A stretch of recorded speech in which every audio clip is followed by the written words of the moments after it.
And at this juncture, we are pleased to have the Undersecretary for Railways of the Department of Transportation to brief us about the details of the project and the contract to be signed today. Let us all welcome Undersecretary Timothy John Batan.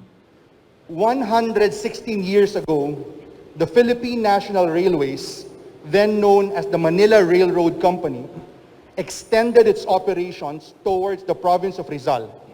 From 1905 to 1908, a 20-kilometer Antipolo branch line opened to serve residents to the east of Metro Manila, with stations in Pasig, which was then part of Rizal, Taytay, and Antipolo.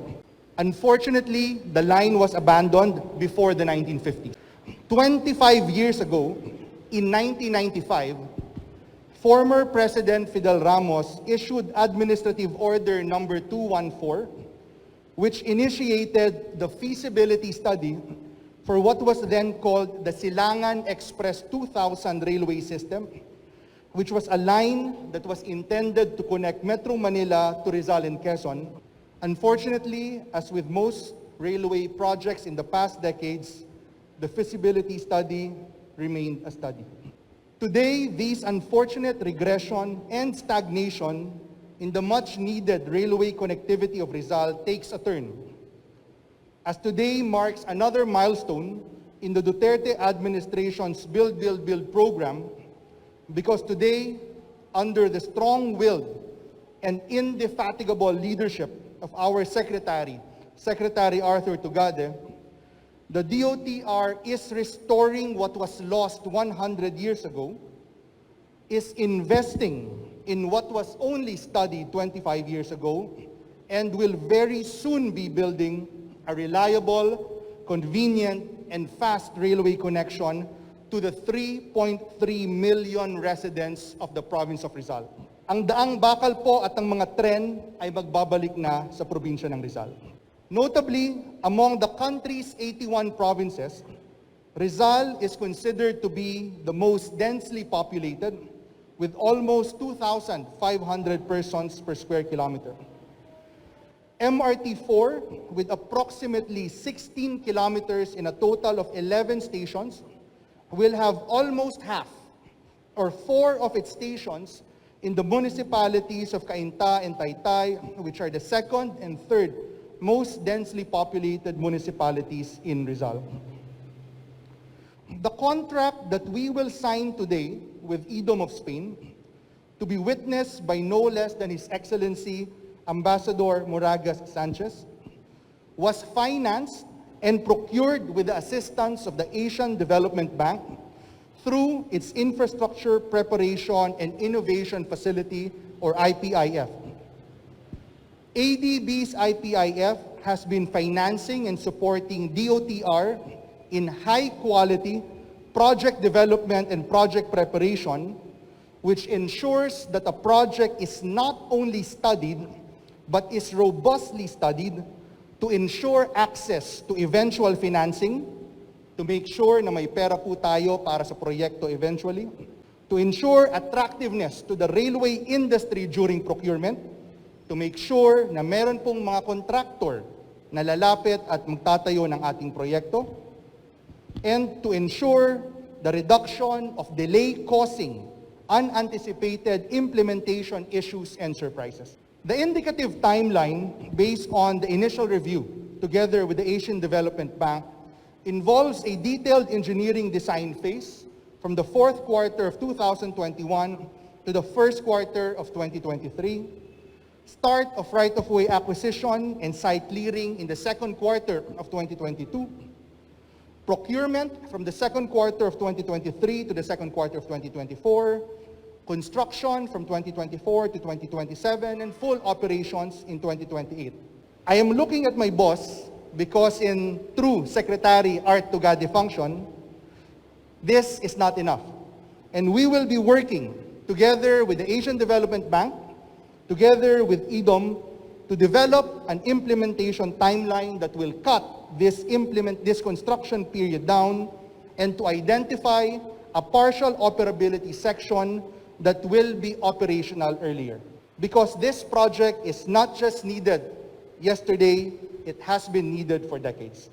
MRT-4 po, muli, ang pagbabalik ng riles at mga tren sa probinsya ng Rizal sa ilalim ng Build program ni Pangulong Duterte at sa pamumuno ng DOTR at ng aming pinuno na si Secretary Art Tugade, patuloy pong naghahatid ng mas kumbinyenteng pamumuhay sa bawat Pilipino. Without further ado, here is the presentation of the MRT-4 project.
Ladies and gentlemen, let us all welcome Ms. Margarita Perry Trainer.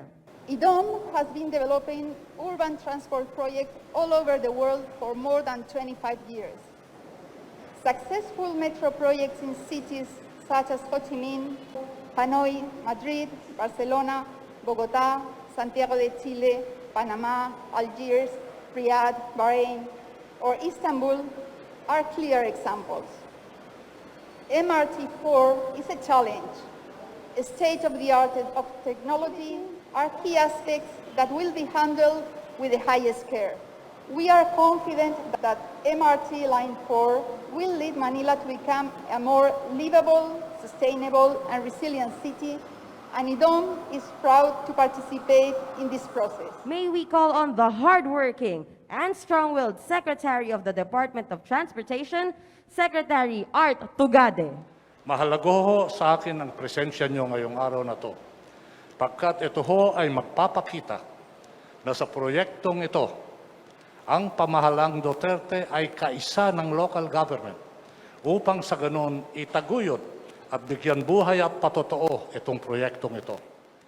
All the projects, rail projects in the Philippines totaling 1,200 or 1,300 kilometers is not the exclusive of one country, but more importantly, marami pong bansa ang nag-i-involve sa ating mga proyektong ito.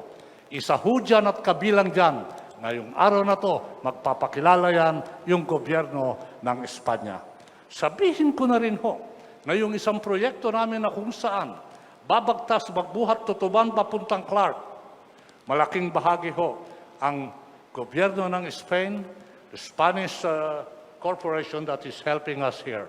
For the record, I think ADB this year in the Republic of the Philippines has extended the biggest loan facility accommodation ever in the history of ADB.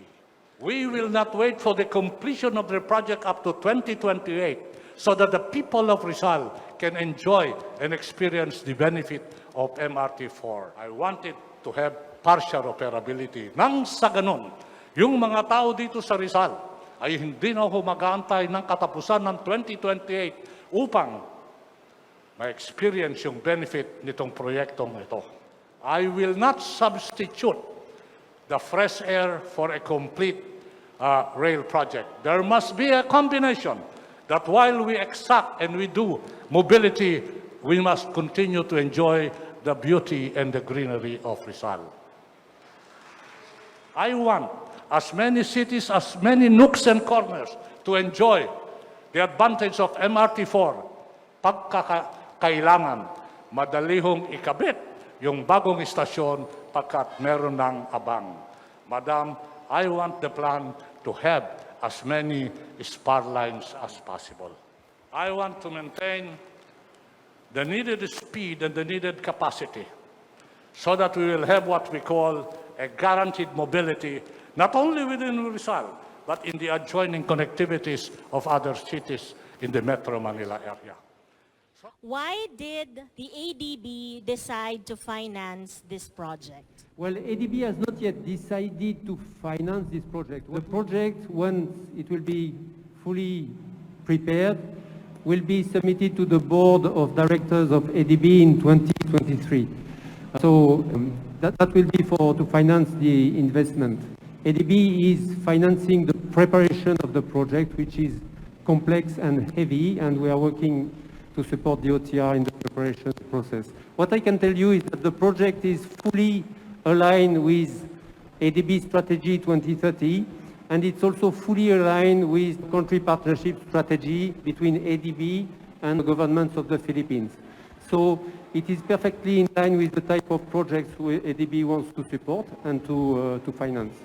But decision will be in 2023. For Economic Counselor Sylvia Torices de la Varga, apart from this project, is Spain eyeing to help or take part in other build projects of this government? Well, the answer is clearly yes. We are fully committed. We are supporting already some other projects like the Malolos-Clark Railway, where the Spanish company Acciona is already working, and we are following up in other projects, not only here in the island of Luzon, but in all the Philippines.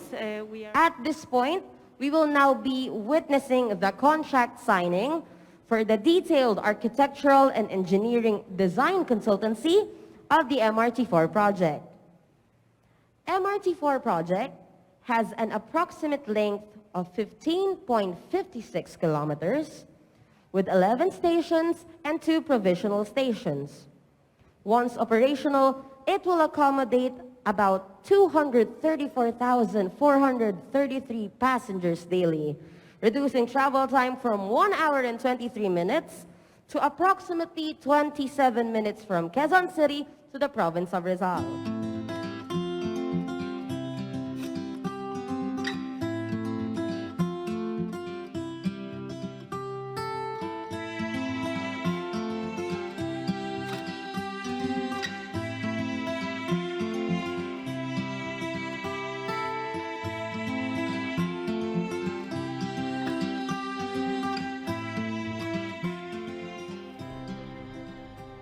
The MRT-4 project will be funded by Asian Development Bank, Official Development Assistance, through Loan 3886 PHI, Infrastructure Preparation and Innovation Facility, with a total contract cost of $28,097,000 US dollars, or 1.4 billion pesos.